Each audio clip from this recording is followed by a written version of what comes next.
बंद करेंगे, वरना खराब लगता है यार सर खुद ही क्लास का शटर बंद कर रहे हैं। ऑफिस नहीं हुआ करता था तो बाहर टहलते रहते थे, बैठने का जगह नहीं था यहाँ पे, देखते रहते कि हाँ भाई जब बच्चे चले जाएंगे तो जाके वहीं बैठेंगे। धीरे धीरे चेंजिंग आती है, अचानक से चेंजिंग नहीं आएगी। जब एजुकेशन पे बात कर रहे हैं तो मैं चाहूंगा कि थोड़ी सी रोशनी अगर आप डाल दें कि इंडियन एजुकेशन सिस्टम को किस तरह देखते हैं, इंडियन एजुकेशन से इस एजुकेशन सिस्टम से क्या हासिल है और इसमें क्या कमी है? ये एजुकेशन सिस्टम हमें एक अच्छा मजदूर बनाता है, और ग्रेजुएशन देख के हम एक बच्चे को 22 सालों तक यूं बंद करते हैं।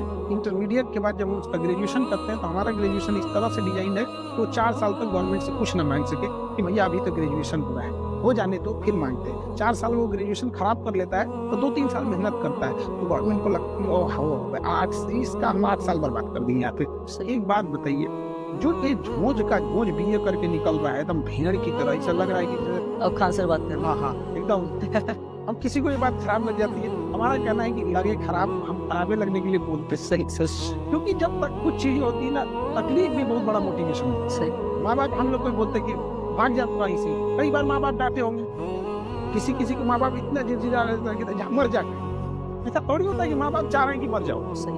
अब कुछ बच्चे उसको दिल पे लेकर सुसाइड कर लेते हैं, ऐसा नहीं। तो मेरा कहना है कि ये जो भेड़ बकरी की तरह बीए कर करके निकल रहा है, उसी तरह से हम उसे टेक्निकल एजुकेशन डाल दें और उसे हम मेडिकल की एमबीबीएस से नीचे जो असिस्टेंट की पढ़ाई होती है, ऑपरेशन थिएटर में ओटी टेक्नीशियन थी, skill based education, skilled based, और वो स्किल फिक्स हो। जैसे हम स्किल्ड बोलते हैं ना, बुझाई भी नहीं कहते स्किल मैंने क्या होता है, अरे बाप रे, मतलब स्किल मतलब मेडिकल में डॉक्टर के अलावा हॉस्पिटल में doctor is not a backbone, doctor is front. Operation करके वो घर चला गया, फिर उसके पीछे जो मौज लगी है ना वो कोई नहीं दिखे। एक ऑपरेशन थिएटर में एक डॉक्टर होता है, 50 लोग लगे रहते हैं अगल बगल में। यहाँ पे किसी हॉस्पिटल से पूछिए, हम लोग हॉस्पिटल को पता चलता है नर्सिंग स्टाफ बैकबोन होता है। आज अगर किसी सड़क पे एक्सीडेंट हो जाए तो उसको भीड़ ऐसे देखेगा, अरे तरीका कपार फूट गया इसको, और उसमें 50-20 को मिलेगा, कोई बीए किया है, कोई बीकॉम किया है, कोई एक बंदा हैंडी क्लास साट सकता है ना बैंडेज मार सकता है। ठीक है, हम लोग ना भेड़ बकरी की तरह कॉलेज खोल के अल्ले बीए करो, बाबर का लड़का मायू सीढ़ी पे से भाग के मरे, गिर गया था सीढ़ी पे, लाइब्रेरी पे फिसला गया, मर गया वहीं पे। लेकिन मैं कह रहा हूँ बाबर और हुमायूं का नाम क्यों लिया आपने? हिस्ट्री ना मेडिवल वहीं से चालू हो जा रही है। अच्छा, आजकल तो चर्चा में गई है। ठीक है ठीक है। अगर वहाँ पे हम अपने एजुकेशन सिस्टम में स्किल्ड बेस दिए तो हो सकता था कोई उसमें उसका अगर खून बह रहा है तो स्ट्रेच लगाना जानता हो, एटलीस्ट फर्स्ट एड जानता हो, 100 एक्सीडेंट में 10 को भी बचा सकता हो। एक नॉर्मल प्लेन स्टडी, तो ये एक कमी हुआ। एक कमी। दूसरी इनोवेशन बेस्ड कुछ है ही नहीं है इसमें। आज देखिए इनोवेशन कुछ नहीं है, इनोवेशन कहाँ से करिएगा? तो हमें लगता है कि स्कूल चेंज कर देंगे तो इनोवेशन करने के लिए टीचर भी चाहिए। जिस टीचर ने इनोवेशन किया है ना, वो कभी भी अपने बच्चे को ही नहीं कहेगा कि इनोवेशन मत। लेकिन अगर हम खुद ही इनोवेशन, हम फेसबुक चलाना नहीं जानते, हम किसी बच्चा को कहेंगे क्या जानता है, चलाना ही नहीं जानता। हम जो चाहते हैं वो हो सके। इसके अलावा हम कंपटीशन वाले बच्चों को पढ़ाते हैं। हम करोड़ों बच्चों को हम बता सकते हैं हिंदुस्तान में कम से कम 20 करोड़ ऐसे बच्चे होंगे, 20 करोड़ जो बच्चे बहुत ही ज्यादा टैलेंटेड हैं, लेकिन कंपटीशन इतना टफ कर दिया गया है, इतना टफ कर दिया गया है बिना मतलब की सीटें लिमिटेड है कि वो जो एग्जाम की जरूरत जितनी थी उससे 10 गुना ज्यादा उससे क्वेश्चन पूछा जा रहा है, और ये फ्रस्ट्रेट होकर उसकी पढ़ाई छोड़ दी। ऐसी व्यवस्था होनी चाहिए जहाँ वो स्किल सीख सके। सही। जहाँ उसे लगे कि नहीं हम ये टेक्निक सीख लेंगे तो हमारा कुछ गुजारा हो जाएगा। एक ओटी बढ़िया ऑपरेशन थिएटर टेक्नीशियन और 30-35 हजार वहां कमा सकते। सही। लेकिन आप देखिए उसके लिए कोई नहीं चाहिए। बहुत सारी ऐसी चीजें, केवल ये नहीं है, कंस्ट्रक्शन साइड हो गया। आज भी देखिए जो मजदूर है, मिस्त्री आप लेके आइएगा, उससे पूछेगा कहाँ सीखे थे, स्कूल, बल्कि सिविल इंजीनियरिंग करने के बाद मिलेगा, सिविल इंजीनियर मिलेगा, लेकिन उसके नीचे जो काम कर रहा है वो नहीं। तो कहाँ सिविल इंजीनियर जो है वो डिग्री लेने के बाद आके मजदूर से काम सीखता है। वहाँ से सीखता है, बिल्कुल एग्जैक्टली। और हमारे यहाँ सिविल इंजीनियर बिहार का और खतरनाक धाए पूरी गिरा।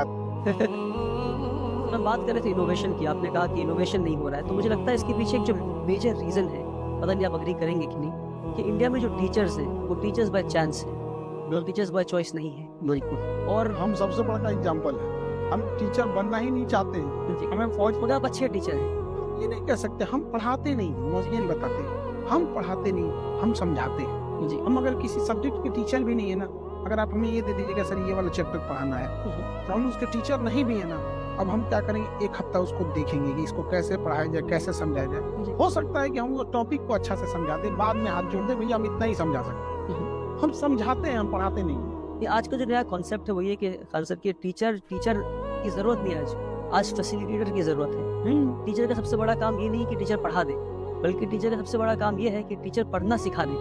क्योंकि टीचर 2 घंटा पढ़ा सकता है, बाकी दिन के 8 घंटे खुद पढ़ना है। तो टीचर का पढ़ना सिखा दे, टीचर लर्निंग प्रोसेस को फैसिलिटेट कर दे, तो बच्चा वो लर्निंग प्रोसेस कंटिन्यू करता है। और अगर टीचर आगे वन वे दे के चला जाता है तो बच्चा फिर वो बाद में खुद लेने की कोशिश नहीं करता है। मेरी समझ एक फैसिलिटेट करे। हम तो बस इतना कहते हैं टीचर से जी कि एक फिल्म डायरेक्टर जी फिल्म को बनाता है, जी लोग भले ये कह सकते हैं फिल्म अच्छी थी या खराब, लेकिन कोई ये नहीं कहेगा कि समझ में नहीं है। जी सही। उस टीचर पता नहीं कैसे पढ़ा के जाता है कि विद्यार्थी कहते हैं कि समझ में नहीं because of chance, teacher by chance. है। मगर इसको दूर करने के लिए हम क्या कर सकते हैं? जब इस मुल्क में लाखों टीचर ऐसे हैं जो बाय चांस हैं और जिस हमारे साथ सच्चाई है, जिनकी वजह से बच्चों की जिंदगियां खराब हो रही हैं, जिनको खुद सब्जेक्ट मैटर नहीं पता, कंटेंट मैटर नहीं पता, और वो स्कूल से पढ़ा रहे हैं। तो ऐसे मौके पे क्या कर सकते हैं हम कि करिकुलम लेवल पे हम क्रिटिकल थिंकिंग को ला सके, क्रिएटिव थिंकिंग को ला सके, हम हायर ऑर्डर थिंकिंग स्किल को ला सके। ये सारी चीज़ें हम किस तरह से कर सकते हैं? आपकी कुछ आपने इसमें सोचा है कभी? देखिए, हमें जहाँ तक लगता है ना कि जितना हम लोगों ने स्टूडेंट को पढ़ाओ, एक कॉलेज खोलो, डिप्लोमा खोलो, डिग्री खोलो, ये खोलो कि टीचरों को पढ़ाने के लिए की यूनिवर्सिटी रहनी चाहिए, वर्ल्ड लेवल की यूनिवर्सिटी होनी चाहिए, जहाँ हर 3 मंथ पे 1 हफ्ते के लिए टीचर्स आए, कैप्सूल प्रोग्राम कहते हैं। पूरी इंडिया के टीचर्स इकट्ठा हो। बिल्कुल हो गया क्या, 3 मंथ पे बच्चों को 1 हफ्ते की छुट्टी मिल जाएगी, एक नया करिकुलम भी स्टार्ट हो सकता है। उसमें तो सैटरडे संडे भी इन्वॉल्व रहते हैं। हर 3 महीने पे आ जाए क्या इनोवेशन हो रहा है, किस टॉपिक पे कौन सा एग्जाम्पल देना है, कौन सा टॉपिक वो बताएंगे कि हिस्ट्री में बच्चा यहाँ फंस जा रहा है, केमिस्ट्री में ये वाली टॉपिक नहीं समझ में आ रही, आपस में करिकुलम ये नहीं हो। आप गौर करके देखिएगा, आपको इंडिया के टीचर से शिकायत होगी, देखो इंडिया के डॉक्टर से शिकायत नहीं होगी। जो अच्छे डॉक्टर है, बहुत बेहतरीन डॉक्टर्स हैं, चाहे वो ट्रांसप्लांट के हो, अमेरिका से लोग ट्रांसप्लांट कराने आते हैं, अमेरिका से पढ़ने नहीं आते हैं। तो ये है क्यों, हम हर आए दिन आप देखिएगा, कभी बेंगलोर में डॉक्टर्स की समिट चल रही है, कभी आज लखनऊ में देखिए किडनी के डॉक्टर्स का चल रहा है, यहाँ कलकत्ता में ब्रेन के डॉक्टर्स का चल रहा है, ट्रांसप्लांट वो होते रहता है। और वहाँ उस हमें स्टूडेंट को स्टूडेंट बोलने से ज्यादा बेटर है, क्योंकि स्टूडेंट बहुत ज्यादा संख्या में, आप उनको चेंज करने में बहुत ज्यादा मैन पावर और टाइम लॉस हो। टीचर्स कंपैरेटिवली कम है, इन्हें ले आके इनोवेट बनाइए, इन्हें ले आके AI पे ट्रेंड कीजिए, इन्हें नए टेक्नोलॉजी को दिखाइए। जब ये सीख के जाएंगे, वहाँ जाके खुद ही सिखा देंगे। बेसिकली वर्क नहीं होता। आप सजेस्ट कर रहे हैं कैप्सूल प्रोग्राम हो, जहाँ 3 महीने पे टीचर आए, सीखे, फिर प्रैक्टिस करें और आके बताए कि मैंने क्या किया, फिर आके सीखे। इस तरह के प्रोग्राम जो है कैप्सूल प्रोग्राम्स अक्रॉस इंडिया होने चाहिए, जहाँ इंडियन एजुकेशन सिस्टम में करिकुलम पे एक रोबस्ट अंडरस्टैंडिंग होनी चाहिए कि हम क्या पढ़ा रहे हैं। फिर पेडागोजी पे काम होनी चाहिए कि भाई कैसे पढ़ा रहे हैं। फिर असेसमेंट पे भी ये लेना है कि लेना नहीं है, किस तरह असेसमेंट लेना है। तो असेसमेंट को जो भी हमने एक बड़ा वो बना दिया है सरदर्द, कि एज इफ ऐसा लगता है कि पूरी पढ़ाई हम एग्जाम देने के लिए पढ़ते हैं, पढ़ाई का मकसद एग्जाम देना नहीं है। तो इस पे अगर आप कुछ एक रोशनी डाल सके कि पूरी पढ़ाई का मकसद हमने एग्जाम बना दिया, असेसमेंट जो है पढ़ाई का मकसद असेसमेंट नहीं है। और आज इंडिया में हम ये देख रहे हैं कि पूरी पढ़ाई का मकसद जो है वो एग्जाम है, असेसमेंट है। देखिए, इसमें अब केवल टीचर्स को नहीं, स्टूडेंट को भी दोषी आप कहिएगा। अब देखिए, स्टूडेंट तो सिस्टम का हिस्सा है। जो चाह रहा है, एक छोटा सा प्यादा है स्टूडेंट, ऐसे करके हम प्यादे को नहीं याद रखते। एक शतरंज का एक प्यादा राजा को मार के गिरा देता है। तो हम स्टूडेंट के बीच में दिन रात रहते हैं, इतना भी शराफत नहीं उनके अंदर। वो कैसे बनना अगर आप बता सकते? देखिए, ये जो असेसमेंट का चीज है, ये साइंस के सब्जेक्ट में ऑलरेडी हो। जी 100 नंबर का एग्जाम है, तो उससे 70 नंबर पूछा जाएगा रिटन एग्जाम, जिसमें उसे पास करना है। 30 नंबर और प्रैक्टिकल है, जिसमें असेसमेंट करना है। वो दूसरे से प्रोजेक्ट बनवा देगा, लैब में जाएगा नहीं जाएगा। कई जगह स्कूल की गलती है, लैब ही खराब है या खुलता ही नहीं। सही, कई जगह खुलता है तो स्टूडेंट का मन नहीं लगा के जाएंगे। कई ऐसे हैं जिनको मन रहा कॉमर्स लेने का, मन लेके बैठ गए साइंस वाला। तो कुछ स्टूडेंट की ओर से है, कुछ मेजॉरिटी जो बड़ा हिस्सा है वो सिस्टम से नहीं। तो यहाँ जरूरी है चेंज करने की। इसके अलावा भी अगर आप देखिएगा तो इंडिया में क्या है ना, कि अगर यूरोप को देखिए, अमेरिका को देखिए, तो वहाँ गरीब का एक लेवल है कि गरीबी इतना गरीब नहीं है ना। सही, कि मतलब अब सड़क के किनारे सो रहा है, उसका इलाज नहीं हो, उसके गरीबी में भी एक स्टैंडर्ड है।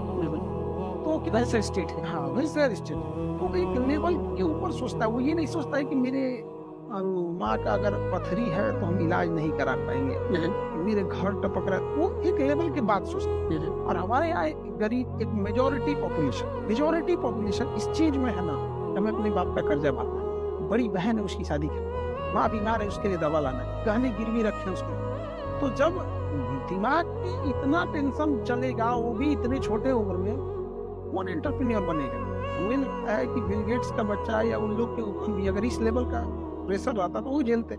आप नॉर्वे जाइए, हमें लगता है कि वहाँ एक आम इंसान का घर हमारे यहाँ के चीफ मिनिस्टर से अच्छा है। सही। बिल्कुल स्वीडन जाइए तो हैप्पीनेस इंडेक्स में ज्यादा है। वो कभी सोचेगा कि हम रेलवे का एक फॉर्म भर दे, 30,000 रुपए की नौकरी लेंगे, ग्रुप डी में जाएंगे, 50,000 का टिकट काटेंगे, यहाँ वो अपने यहाँ 50,000 रुपए को खाना दे रहा है। सिस्टम फेलियर है सर तो ये सिस्टम फेलियर हो गया है, इसको कोलैप्स कर गया है यहाँ पे। इसे बदलने के लिए रातों रात नहीं बदल सकते। अब हम क्या करेंगे? हमारे यहाँ पॉपुलेशन इतनी ज्यादा है, अपनी पॉपुलेशन को हम जनसंख्या के तौर पे देख रहे हैं। अगर हम इन्हें स्किल सिखा दें, इंडस्ट्रियल ट्रेनिंग दे दें, ट्रेडिशनल एजुकेशन की जगह इंडस्ट्रियल ट्रेनिंग दे दें, जिस तरह चाइना घमंड करता है कि घर घर में मेरा सामान है, उस तरह हम भी आने वाले टाइम में घमंड कर सकते हैं कि दुनिया में हर फैक्ट्री में हमारे ही वर्कर, इंजीनियर, सुपरवाइजर काम करते हैं। इन लोग वहाँ supervisor, engineer, foreman upper level भेजने की जगह पर लेवल भेज दे रहे हैं। सही। मेरे सवाल पे मेरा ये सर कि तो खान सर इसमें क्या कंट्रीब्यूट कर रहे हैं, क्योंकि आपकी जो कोचिंग सेंटर है वो भी एक अपर लेवल की थी, तो टेक्निकल में आप क्या कर रहे हैं, स्किल ट्रेनिंग में आप क्या कर रहे हैं, आगे कोई प्लान है आपका इस तरह का कि इंडस्ट्रीज में आप काम करना चाहते हैं, स्किल ट्रेनिंग में काम करना चाहते हैं, और ऐसे छोटे रोल्स में जहाँ पे लोग थोड़ी सी पढ़ाई करके स्किल सीख कर एक अच्छी रोजगार बना सकते हैं जिसका लोगों को अंदाजा नहीं है, इस तरफ को आप काम करना चाह रहे हैं? क्योंकि हम लोग इस मेजरली जो हम जानते हैं वो खान सर वो हैं जो लोगों को कॉम्पिटिटिव एग्जाम के लिए तैयार करते हैं, इसके अलावा खान सर को प्लान वर्क कर रहे हैं। अच्छा। और हमारी एक आदत है, जब कंप्लीट वर्क कर लेते हैं तो हम आके बताते हैं कि हम पिछले 3 साल से काम कर रहे थे, ये कर रहे हैं। अच्छा जी। हम पिछले 3 साल से काम कर रहे हैं। ओके। उन बच्चों के ऊपर, अपने यहाँ के बच्चे, कि जिन बच्चों के पे क्या है कि जो पढ़ाई करने आए, अब वो लाखों की संख्या में आ रहे हैं। प्रॉब्लम क्या है कि वैकेंसी जितनी लिमिटेड रहेगी उतने कोई सिलेक्शन दिला पाएंगे। अब इसमें क्या होता है कि वैकेंसी लिमिटेड होता है, सेलेक्ट हो जाते हैं, बाकी बचे उसके अदर एग्जाम्स में सेलेक्ट हो जाते हैं, बट एक बड़ी संख्या है जो बच जाती है और वो डिसिप्लिन एंड एजुकेटेड है। इनके लिए हम एक प्रोग्राम कर रहे हैं कि इनमें से कुछ टीम को छाट 8-10 ऐसी चीजें हैं जहां हम उन्हें लगा सके तो 50-60 हजार रुपया वो मंथली कमा सकते हैं। अब एक इंडिविजुअल के नाते हम इतना ही कर पाते हैं, क्योंकि अब बड़े पैमाने के लिए आपके पास सिस्टम और एक गवर्नमेंट का इंफ्रास्ट्रक्चर वो होना जरूरी है। और एक और बड़ी बात बताते हैं, इंडिया का 20% से ज्यादा पॉपुलेशन सिजोफ्रेनिया का शिकार हो गया है। सिजोफ्रेनिया दिमाग में एक मेंटल स्टेटस हो गया, अलग बीमारी है, उसमें जरूरी नहीं कि इंसान पगला जाए, एक ऐसी दुनिया में चला जाएगा ना जिसमें उसको सोचने में अच्छा लगेगा। वो 1000 प्लान बनाएगा, 1000 प्लान एग्जीक्यूट एक को नहीं करेगा। डेली टाइम टेबल बनाएगा, फॉलो कभी नहीं, कुछ भी नहीं करेगा, संडे को आराम करेगा। दिन भर कुछ नहीं किया, शाम में पढ़ने जाएगा तो सोचेगा थोड़ा टहल ले, थोड़ा मुंह गिरी, फिर वो पेज पलटते रहेगा, फिर सोचेगा डेली 4 पेज पढ़ना है। 10 दिन बाद सोचेगा वो एग्जाम का 2 ही महीना बचा है, डेली 10 पेज पढ़ेगा। जब 10 दिन बचेगा एग्जाम का, 2 तरीका अब नहीं होगा। उसे लग रहा है कि वो खराब है, उसे लग रहा है कि वो कमजोर है, बट वो खिंच चुका है सिजोफ्रेनिया। उसका पड़ोसी उसे सताएगा, अब उसके दिमाग में कल्पना आएगा, फीलिंग्स आएगी, एक दिन हम IPS बनेंगे, हम भी उसको बर्बाद कर। और फिल्मों ने बिगाड़ के रखा है, फिल्मों में दिखाया गया है कि हीरो को सताया जाता है, उसको इतना तड़पा दिया जाता है कि गिर जाता है जमीन पे, आखिरी सांस लेता है, लेकिन आखिरी में उठता है, पूरा पासा पलट। वैसा हीरो वैसा फिल्म में होता है, वैसे फिल्म में होता है। अब इसको भी ये लगने लगा है कि हम पढ़ाई नहीं भी करेंगे ना, आखिरी में उठ एग्जाम टॉप कर देंगे, बिजनेस में फेल हो रहा है, उसके साथ कई चीजें हो रही हैं जो उसको ट्रैप में फंसा रही है। अगर उसको कहीं परिवार से थोड़ा खटपट हुआ है, माँ ने कुछ बोल दिया, बीवी ने कुछ बोल दिया, दोस्तों ने कुछ बोल दिया, अब वो रील देखेगा, एग्जैक्ट वैसे ही दर्द भरा एक रील आ जाएगी और स्टेटस पे लगा देना, और स्टेटस पे लगा देंगे। जिस स्टेटस को आप देख के समझ जाएंगे कि बाप से लड़ाई हुई, कि माँ से लड़ाई हुई, कि बहन से लड़ाई हुई, कि बीवी से लड़ाई हुई। अब ये वो फंस चुका है, उसको कहाँ से निकाला जाए? हम लोग को बड़ा तकलीफ होता है कि ये तो सिजोफ्रेनिया में फंस चुका है। अच्छा, इसके लिए भी एक इंस्टीट्यूशनल गवर्नमेंट को इस पे काम करना चाहिए।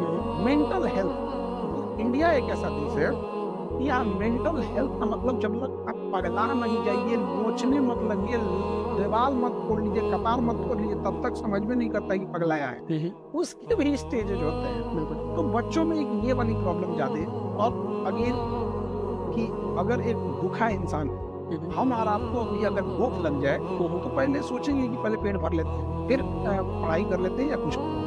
भूख केवल खाने की नहीं होती है, भूख होती है इज्जत पाने की, समाज में प्रतिष्ठा की, उनका भी एक अपना घर। अब आप हमारे भी खुश, हम भी कभी बिना त्योहार के कपड़े खरीद सके। हिंदुस्तान में 140 करोड़ में 110 करोड़ लोग ऐसे हैं कि अगर कोई त्योहार या शादी ब्याह न हो तो एक जोड़ा कपड़े नहीं खरीद सकते हैं नया। इतनी बड़ी संख्या है। और सबसे बड़ा तकलीफ क्या है कि उन लोगों के सामने जाकर अमीर घर के लोग बोलते हैं नौकरी के पीछे भाग रहा है, एंटरप्रेन्योर बनो।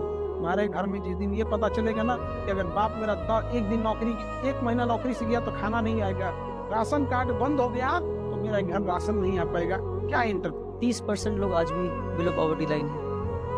वो तो कागजों में है, बट रियलिटी उससे और भयानक। अगर 30% मान भी लेते हैं तो 150 करोड़ का 30% बड़ा नंबर हो जाएगा। बिल्कुल। और जब भी पॉपुलेशन, एक बड़ी पॉपुलेशन डिपेंडेंट हो जाएगी तो जो देश का रिसोर्स है, जो पैसा है, उनकी डिपेंडेंसी दूर करने में चला जाएगा जी।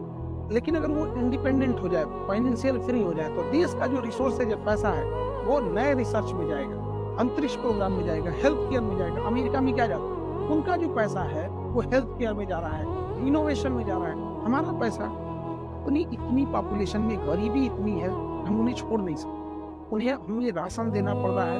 ये उन बेचारों की स्थिति ऐसी हो गई है कि वो शौक से राशन की लाइन में नहीं लगे, उनकी मजबूरी है। जहाँ वो पीएचडी करने के लिए लाइन में लगा हुआ है, यहाँ बच्चा स्कूल बंक करके आज राशन कार्ड खाने जा रहा है, उसकी मजबूरी है, शौक से नहीं। बिल्कुल सही, बिल्कुल सही। माशाल्लाह खान सर, जानकर बहुत खुशी है मुझे कि आप जो है टेक्निकल इंस्टीट्यूट की तरफ भी कुछ, आप टेक्निकल और स्किल ट्रेनिंग की तरफ भी कुछ आप तैयारी कर रहे हैं। उम्मीद है कि जल्द आप अनाउंस करेंगे, हम लोग उसकी डिटेल्स जान पाएंगे हम लोग इंशाल्लाह। और जान के बहुत खुशी हुई कि आप जो है मेंटल हेल्थ पे भी फोकस करना चाहते हैं, जिसको मैं बहुत क्लोजली मैं जानता हूँ कि मेंटल हेल्थ खराब होने से और मेजर यूथ जो है मेंटल हेल्थ इशूज से गुजर रहे हैं, उनको पता भी नहीं है। और जिस तरह के आपने बताया कि मेंटल हेल्थ तब तक नहीं मानते जब तक इंसान मेंटल हेल्थ को समझते हैं, मतलब पागल हो जाए कि मतलब जो इंसान एक अजीब हरकत करने लगे तो वही मेंटल हेल्थ पेशेंट है। डिप्रेशन को, एंजाइटी को, इस तरह की चीज़ों को मेंटल हेल्थ नहीं मानते हैं। तो एक अच्छा मैसेज जा रहा है लोगों को कि यूथ अपने मेंटल हेल्थ पे फोकस करें और छोटी छोटी चीज़ों के लिए क्लिनिकल साइकोलॉजिस्ट के पास जाएं, छोटी छोटी चीज़ों के लिए काउंसलर के पास जाएं। और मेंटल हेल्थ इशू से 21st सेंचुरी में जहाँ इतना सोशल मीडिया है, इतना पीयर प्रेशर, सारी चीज़ें हैं, मेंटल हेल्थ को लोग प्रायोरिटी दे और उसको एक बड़ा इशू समझें और उसके लिए काउंसलर के पास, साइकोलॉजिस्ट के पास जाने में अपने आप को शायद महसूस ना करें। ये आई थिंक एक अच्छा मैसेज आपके इस पॉडकास्ट के थ्रू लोगों को जा रहा है। बहुत चर्चा है मार्केट में माशाल्लाह कि खान सर का एक बड़ा हॉस्पिटल आ रहा है। अगर चंद अल्फाज में आप बता सकें कि क्या होने वाला है इस हॉस्पिटल में, और क्या से पहले अगर मैं बता सकूँ क्यों कर रहे हैं खान सर को हॉस्पिटल बनाने की क्या ज़रूरत थी, सरकार का काम है, आप हॉस्पिटल क्यों बना रहे हैं। दूसरी बात, अगर हॉस्पिटल बना रहे हैं तो कौन सा हॉस्पिटल जिसकी इतनी चर्चा हो रही है। देखिए, आज से 3 साल पहले यूपीएससी, आईएएस और पीसीएस की तैयारी करने के लिए आपको 2.5 लाख रुपए फीस देनी होती है।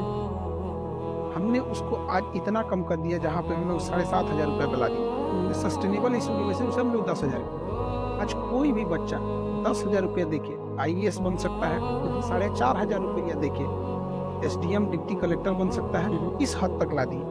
3 सालों तक इतना रेगुलस इस पे मेहनत की है कि जो लोग 2.5 लाख रुपए फीस मांगते थे ना, आज अखबार में बोलते हैं कि हमारे यहाँ 70% डिस्काउंट चल रहा है। पूरी जो एजुकेशन माफिया थी, इनकी तो कमर तोड़ दी हम। इनकी फीस वाली जो लूटने की परंपरा थी, इनको बर्बाद कर दिया। अब इंडियन कल्चर देखिए और इस्लामिक में भी देखिए, मोहम्मद सल्लल्लाहु अलैहि वसल्लम ने क्या कहा था कि मुनाफा आटे में नमक के बराबर होनी चाहिए। तो ही लीजिए मुनाफा, एक जिससे आपका बिजनेस तजारत चल सके। इंडियन कल्चर में आप देखिएगा, हमारे यहाँ जो शास्त्रों में लिखा हुआ है कि गुरु दक्षिणा एक तरह की दक्षिणा है जिसकी कीमत आप नहीं फिक्स करते हैं, सामने वाला फिक्स करेगा क्या चीज है, आप उससे लेते। बट यहाँ अपना लिए बिजनेस में बिल्कुल एग्जैक्ट उससे ज्यादा लुटाई मेडिकल में चल। अब हमको मेडिकल इंफ्रास्ट्रक्चर को पूरे इंडिया का चाहिए। हमारे यहाँ मरीज जो है वो किसी बीमारी को एकदम रद्द कर लेता है तब पहुँचता है। उसका रीजन क्यों समझे हम लोग भी। उसका ब्लड जांच इतना महंगा है, 1,500-2,000 रुपया। MRI जांच कराने जाएगा 8,000, 10,000। CT स्कैन महंगा है, एक्सरे, हर चीज महंगा है। इसलिए वो तब तक झेलता है जब तक वो सह सकता है। जब बीमारी एकदम खतरनाक रूप ले लेती है तब वो जाता है डायग्नोस कराने। आज से वो नॉर्मल बीमारी है तो बच जाता है, बाद में पता चल गया कि कैंसर है तो कहानी खत्म। कोई ऐसी बीमारी ला ले तो खत्म। यही है सपना कि हम हेल्थ केयर सिस्टम को इतना सस्ता कर दें। हमारे यहाँ 25 रुपए में ईसीजी जांच हो जाती है, 35 रुपए में एक्सरे हो जाता है। और एक आदमी ने मुझे दिल्ली से कॉल किया कि सर हमको एमआरआई कराना है। हम कह रहे यार आप क्या कर रहे हो तुम, दिल्ली कहाँ, पटना, यहाँ एमआरआई कराने की कहेगी सर यहाँ 12,000 रुपया मांग रहा है, और वहाँ आके करा देंगे 1,000-1,500 रुपया में आपके यहाँ से। कहाँ 12,000, कहाँ ये सर 1,000 रुपया में, 1,000-2,000 में आ जा चलेंगे। हमें ये सिस्टम को ले आना है ताकि गरीब से गरीब, जीने का हक गरीबों को भी है, उसको कोई शोषण न कर सके। वो बिल्कुल इसी से मेरा सवाल ये है कि मैं समझ सकता हूँ कि दर्द की वजह से वो हॉस्पिटल बना रहे हैं आप। गरीब आज गरीब जो है वो हॉस्पिटल के दरवाजे पे हर रोज लाखों गरीब दम तोड़ देता है क्योंकि हॉस्पिटल में इलाज नहीं हो रहा है। और खान सर अकेले पूरे निज़ाम को बदल नहीं सकते, सिस्टम को बदल नहीं सकते। एक हॉस्पिटल आपका मैक्सिमम 1000 पेशेंट देख पाएगा। आपके पॉडकास्ट पे वादा करके जा रहे हैं जी। जब हम एजुकेशन में आए थे ना, 2.5 लाख रुपए यूपीएससी IAS की फीस थी और 1.5 लाख रुपए PCS की फीस। तो लोग कहते थे ना ये आदमी चिल्ला के चुप हो जाएगा, ये फीस कभी डाउन नहीं होगी। आज आप पता कर लीजिए, कहीं पे भी किसी की हैसियत नहीं है जो ज्यादा फीस ले सके। और हम यहाँ भी कह के जाते हैं 3 साल के अंदर पूरे इंडिया की बात कर रहे हैं, जो इधर इंडिया स्टेट की नहीं, पूरी इंडिया की, जो 4 गुना डाउन ना हो जाएगा डायग्नोसिस जांच। अमूमन क्या डॉक्टर का फीस है 1,000 रुपया, और कहेगा कि इससे हम ज्यादा लेना चाहते हैं तो लिख देगा MRI 10,000 रुपया के जाके MRI करा के लेंगे। आप ले जाके कराएंगे, देखेंगे हड्डी वैसे देखेगा, 5,000 कमीशन आ गया। तो ये सिस्टम को कर और बहुत जल्दी ऐसे। मगर मुझे ऐसा लगता है कि अकेला एक इंसान जो पूरे निज़ाम को तब तक बदल नहीं सकता जब तक एक्टिव पॉलिटिक्स में ना आ जाए। वो पॉलिटिक्स हम पढ़ाते हैं जी, पॉलिटिक्स हम करते नहीं। पॉलिटिक्स मुझे समझना ये है कि एक हॉस्पिटल से आप पूरे निज़ाम को कैसे बदल सकते एक हॉस्पिटल खोल ही नहीं रहे हैं, मैं इसको बहुत बड़े लेवल पे करूँ। कैंसर हॉस्पिटल बना रहे हैं, हमारी आदत है जब तक कोई चीज़ बन नहीं जाती है तब तक हम बोलते नहीं हैं। हैं। उसी तरह ब्रेन का एक अलग बनाना है हमें कि जहाँ केवल ब्रेन पर रिसर्च हो, ब्रेन पे कैसे है कि कौन सा मरीज बचेगा, कौन सा मरीज नहीं बच पाएगा। वो क्या करते हैं ना, जो पता है कि हमको ये वाला मरीज नहीं बच पाएगा, एटलीस्ट हम उस गरीब है तो उसे बता सकते हैं कि भैया देखो बड़ा मुश्किल है। उसको क्या करते हैं ना, उसको एक होप देंगे, देखो एक उम्मीद है बच सकता है, खेत बेच दो, एक उम्मीद है बच सकता है, देखो यहाँ आप उसका इलाज कीजिए। और ऐसा नहीं है कि इतना महंगा इलाज है कि किसी का खेत बिक जाएगा। यकीन मानिए हम देख रहे हैं ना, इतना भी महंगा इलाज नहीं कि खेत और गहने बेचने की नौकरी है। आप उसको इलाज कराइए उसी से और बदलेगा। अभी हम यहाँ आए हैं तो आपके हमें लगता है मैं आपको 3 बजे का बोले थे यहाँ, जी। लेकिन चूंकि हमारा ईस्टर्न रीजन में आता है, ब्लड बैंक का लाइसेंस हमें यहीं से आके मिलता कलकत्ते से। है, कलकत्ता से आप पता। तो हम इसी बहाने यहाँ आए और एक उम्मीद हमने वहाँ से भी कर लिया। और एक उम्मीद ये है कि 1 लाख यूनिट हमें ब्लड को रखना है, बस वैसे हम 10,000 यूनिट सेना को देंगे हर, मतलब कि भैया माशाल्लाह। और 10% जो हमारा ब्लड मान के चलिए 2 लाख यूनिट आ गया तो उसका 10% और ज्यादा हो गया, परसेंटेज वाइज 10% हम सभी को दे देंगे एनी टाइम जब भी बोलेंगे। बहुत बड़ी बात है, बहुत बड़ी बात है सर। जो मैं अगेन उस बात पे मैं आगे बढ़ना चाहता हूँ। मैं जब भी मैं कोई सरकारी स्कूल देखता हूँ एक बुरे हालत में है तो मैं सोचता हूँ कि भाई मुझे दे दो, मैं चला के दे दूँगा। तो आपको लगता नहीं कि हॉस्पिटल स्टैब्लिश करने में अगर वक्त ना बर्बाद करें, मतलब वक्त बर्बाद ना करें, मैं नहीं कह रहा हूँ वक्त बर्बाद कर रहे हैं, आप बहुत बड़ा काम कर रहे हैं, मगर अगर मैं समझता हूँ कि पब्लिक प्राइवेट मॉडल पर अगर हम जा सकें, जितने भी सरकारी हॉस्पिटल्स हैं अगर हम उनको टेक ओवर कर सके और सरकार कह सके कि आपका मॉडल अच्छा लगे हमें, आप हमारा हॉस्पिटल चला के दिखाइए सस्टेनेबल कैसे कर रहे हैं। और आप जिस तरह की मैं समझता हूँ कि अगर सरकार मुझे कम से कम 10 स्कूल आज के टाइम पे दे दे तो मैं I am capable enough run 10 more schools. सरकारी स्कूल में जब पढ़ाई नहीं होगी बनिस्बत इसके कि मैं हर स्कूल पे 10 करोड़ रुपये खर्च करूँ और 10 स्कूल बनाऊँ 100 करोड़ रुपये खर्च करके, मैं चाहूँगा सरकार अपने 10 स्कूल मुझे दे दे और उन 10 स्कूल को मैं चला के दिखा दूँ सरकार को। तो मैं एक्टिव पॉलिटिक्स का मतलब ये नहीं कि मैं चाह रहा हूँ कि सरकारी मैं इलेक्शन लड़के ही पॉलिटिक्स में उतरूँ, बल्कि मैं चाह रहा हूँ कि निज़ाम का हिस्सा बनकर कि लार्जर चेंज किस तरह ला सकूँ मैं। तो अगर इस पे अगर आप कुछ अगर सोचें कि किस तरह से एग्जिस्टिंग हॉस्पिटल्स हैं, मेरी अंडरस्टैंडिंग है क्योंकि कौन फैसा सुधार में नहीं कर नहीं सुधरेगा पूरा, तो जितना बौकन को सुधारने में मेहनत करेंगे ना उसमें जाते में दोस्त को बना ले। तो हम देखे हैं आपने एक जंग लगे लोहे को रगड़ते रहिएगा ना, चमका दीजिएगा लेकिन अंदर से फिर वो पकड़ ले। फिर पकड़ ले। इन सब के अंदर वो आदत लग गई है जिससे सैलरी से ज्यादा डेली कमाने की आदत लग गई हो, जिससे 8 घंटे की जगह 1.5 घंटे ड्यूटी करने की आदत लगी, लाख गुना अच्छा है। हमारे यहाँ हजारों बच्चे आते हैं जिनका एक आध नंबर से अगर नहीं रिजल्ट हो पाता उन्हें हम वो हॉस्पिटल में मौका देंगे।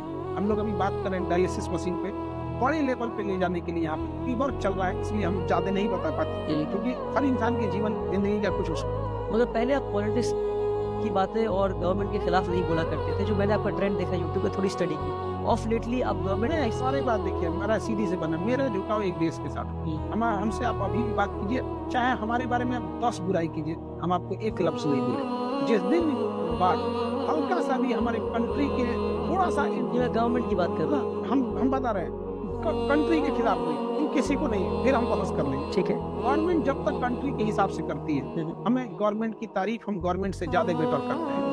जिस वक्त वो थोड़ा सा इधर उधर करती है तो छीन देते हैं। वही मैं कह रहा हूँ, इससे पहले हमने आपको गवर्नमेंट के खिलाफ बोलता नहीं सुना। बहुत बार सुने होंगे आप। अब ऑफ लेटली हम आप हम देख रहे हैं। 2022 में किसान का जब विधेयक हुआ तो हमारे पास कई कॉल आया था कि आप ये किसानों वाला वीडियो हटा दीजिए या इस पे इस तरह से बात रखिए। हमने टू द पॉइंट सारी बात किसानों की रख दी। ये बात 2020 की। वो अलग बात है कि किसी को अब नजर आया या पहले नजर आया। जैसे ऑपरेशन सिंदूर, हम कहे कि हम नहीं करना चाहिए पाकिस्तान। इतना धो उसको याद आए कि वहीं पर था मोहनजोदड़ो और वहीं पर था सिंधु सभ्यता, हड़प्पा वहाँ।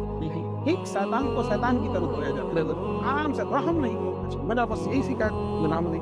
मगर अब मैं इसको इस तरह कनेक्ट भी कर रहा हूँ कि आपने ऑफ लेटली किसी पॉडकास्ट में राहुल गांधी की तारीफ भी की है, तो मैं ये समझ सकता हूँ।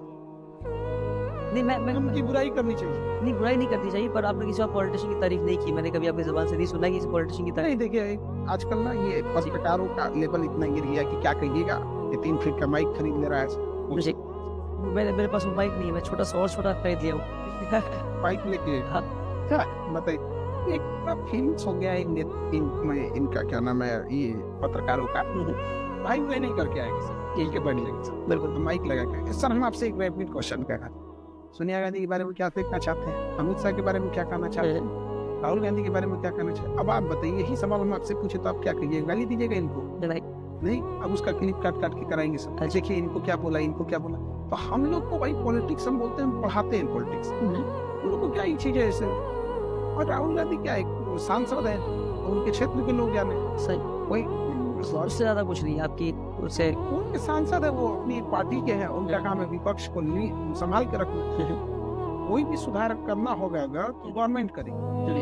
गवर्नमेंट की आलोचना हो सकती है, लेकिन एक चीज होना चाहिए। हम हमेशा एक बात करते हैं कि गवर्नमेंट को क्रिटिसाइज करना और दुश्मनी निकालना दोनों में डिफरेंस होता है। हम क्रिटिसाइज करते हैं, दुश्मनी नहीं निकलती। ना अच्छा हम बोलते हैं अच्छा है, ना खराब बोलते हैं खराब। अच्छा को इतना अच्छा बोलेंगे कि लोगों को डाउट लगेगा गवर्नमेंट का आदमी है। जब खराब बोलने लगते हैं तो लोगों को लगता है यार विपक्ष में चला गया। हमारी पार्टी हमेशा एक है, हम इंडिया की पर्सन है। बहुत अच्छा सर, आप हमारे स्कूल में इनोवेशन टेक्नोलॉजी लैब भी गए। अगर आप एक दो लफ्ज आप अपनी हमें बहुत अच्छा लगा। और इस वक्त में जो इनोवेशन टेक्नोलॉजी लैब आपने हमारा देखा, उस पर अगर आप बता सके कि आपने वहाँ क्या देखा और उससे आप क्या आपको लगता है कि उससे कुछ उम्मीद हो सकती है जो इनोवेशन की हम बात कर रहे हैं? बिल्कुल, देखिए आप इनोवेशन टेक्नोलॉजी खोले, उसमें ड्रोन्स हमने देखा, रोबोटिक्स देखे, इस सब चीज़ों को। ये धीरे धीरे चीज़ें जब बच्चों तक आएंगी तो काफ़ी अच्छा पॉजिटिव मैसेज जाएगी। और ऐसे जैसे अपने स्कूल पर उन सारे लोगों का थैंक्स जिन्होंने हेल्प किया, और आप बहुत अच्छा करते रहिए। हमें बताइए हम क्या कंट्रीब्यूट या हम कैसे इसमें जो बिल्कुल कोई लिए हेल्प कुछ कर सकते हैं। तो ये छोटे बच्चे हैं, हमारा कुछ हो सकता है कि नहीं? नहीं, बिल्कुल हो सकता है सर। जिस चीज़ में आपकी एक्सपर्टीज़ है, कॉम्पिटिटिव एग्जाम्स में हम चाहेंगे कि हम इन फ्यूचर कोलैबोरेट करें और हम देख सकें आप अपने पास से हम कि किस तरह आपकी मदद से हम जो है एक प्रोपोर्शनल रिप्रेजेंटेशन मुसलमानों की जिस मुल्क में होनी चाहिए, जिस वक्त नहीं है। अगर हम 20% आबादी है तो हमारी प्रोपोर्शनल रिप्रेजेंटेशन हर जगह 20% होनी चाहिए। हमेशा हम यही कहते हैं, बिल्कुल यही बात पे हमारा खराब लग गया था। हम कहते हैं कि आपको प्रोपोर्शनल रेशियो चाहिए, आपको हर जगह 20% चाहिए। आराम से मिल जाएगा 20%। आप बस 20% स्कूल में जाके बैठे, आप बचेगा स्कूल में देखिएगा तो 2% और रिप्रेजेंटेशन चाहिए 20%। आप इस बात को कितना आराम से कहें। हम इस बात को बड़ा हार्ड बोल देते हैं, खराब हम बटरिंग नहीं कर सकते। बिल्कुल खराब लगता है। तो हम चाहेंगे कि आपके साथ कोलैबोरेट करके उस पर प्रोपोर्शनल रिप्रेजेंटेशन पर हम काम कर सकें। बस हम इतना कि मैं इस तरह देखता हूँ कि 20 करोड़ की बड़ी आबादी अगर मुल्क को कंट्रीब्यूट नहीं कर रही है तो मुल्क का कितना नुकसान हो रहा है। बिल्कुल नुकसान ये है। और उंगलियां भी उठ जी, उंगलियां उठने का एक बड़ा रीजन भी यही है कि हम कंट्रीब्यूटर नहीं बन। यकीन मानिए अगर एजुकेशन में ये लोग आगे जाएं, हम सब आगे जाएं तो ये क्यों उठी। इसलिए मैं अपने साथ एक किताब भी लाया था। मैं सोचा कि आपको ये किताब गिफ्ट करूँ। एक x IPS officer Abdul Rahman साहब, इनकी किताब है डिनाइल एंड डिप्रिवेशन, कि किस तरह सिस्टमैटिकली मुसलमानों को 70 साल में जो है पीछे रखा गया। अगर इस पर अगर आपकी नज़रसानी हो जाए तो इससे कई सारी चीज़ें जो है क्लैरिटी मिलती है। उनकी एक और किताब है absent in politics, Abdul Rahman साहब की। ये तो वो चीज़ें है एब्सेंस इन पॉलिटिक्स। पॉलिटिक्स में कि जब मुलाकात हो रही है तो एडुकेशनिस्ट की मुलाकात हो रही है तो गिफ्ट किताब से अच्छी तोहफा। पॉलिटिक्स से याद आया जी। कि देखिए डेमोक्रेसी में सबसे खतरनाक क्या हो, मतलब आपको ये पता चल जाएगी कौन सा समाज का हिस्सा है जो आपको वोट नहीं करता। फिर याद रखिएगा अगर वो इंसान पावर में आया तो आपका नहीं ये मुसलमान स्ट्रेटेजिकली नहीं काम कर पा रहा है, कर पाए हैं। और तीसरी किताब